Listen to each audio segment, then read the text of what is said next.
Black box atau kotak hitam menjadi benda yang paling dicari setelah terjadi kecelakaan pesawat. Benda ini menyimpan seluruh data selama penerbangan sehingga dapat menguak apa yang menyebabkan kecelakaan itu terjadi. Setiap black box terdiri atas dua bagian, Flight Data Recorder (FDR) dan Cockpit Voice Recorder (CVR). Keduanya memiliki bentuk yang komponen yang sama. Hanya saja kegunaannya yang berbeda. FDR merekam data penerbangan, sedangkan CVR merekam seluruh percakapan yang terjadi selama penerbangan. Ketua Tim Investigasi Airasia Marjono Siswosuwarno menjelaskan, setiap bagian black box dilengkapi dengan 3 bagian. Ada tabung silver bernama Underwater Locator Demand. Benda ini yang memancarkan sinyal PIN yang bisa ditangkap oleh inner locator yang berada di beberapa kapal pencari.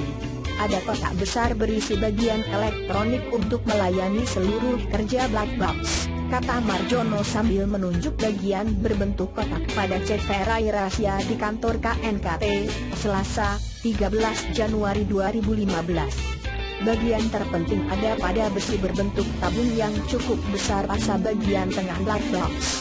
Tabung ini terbuat dari besi baja dan dilapisi keramik, sehingga tahan panas hingga 1200 derajat Celcius. Keramik ini tahan panas, sehingga kalau pesawat meledak dan katakanlah api menjilat-jilat ini tidak akan rusak. Jelas dia. Bagian ini menjadi penting karena menyimpan memori modul di dalamnya. Memori modul inilah yang merekam seluruh data penerbangan dan suara pilot selama menerbangkan pesawat. Memori modul ini dapat menyimpan seluruh data yang diperlukan.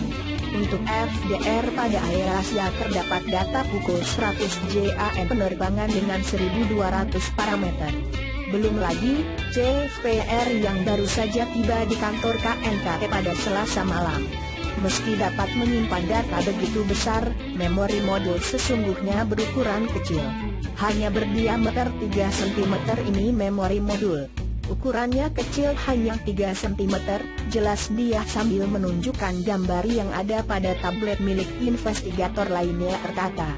Dalam gambar terlihat, memori modul berbentuk bulat dengan kabel penghubung yang tidak juga panjang pada salah satu sisinya. Kabel inilah yang akan disambungkan ke komputer milik KNKT untuk kemudian di-download dan diidentifikasi. Jadi setelah dikeringkan, kita buka memori modul kita ambil, lalu disambungkan ke komputer KNKT, dan di-download, tandas Marjono, Allianz. Terima kasih telah mendengarkan. Jangan lupa berlangganan.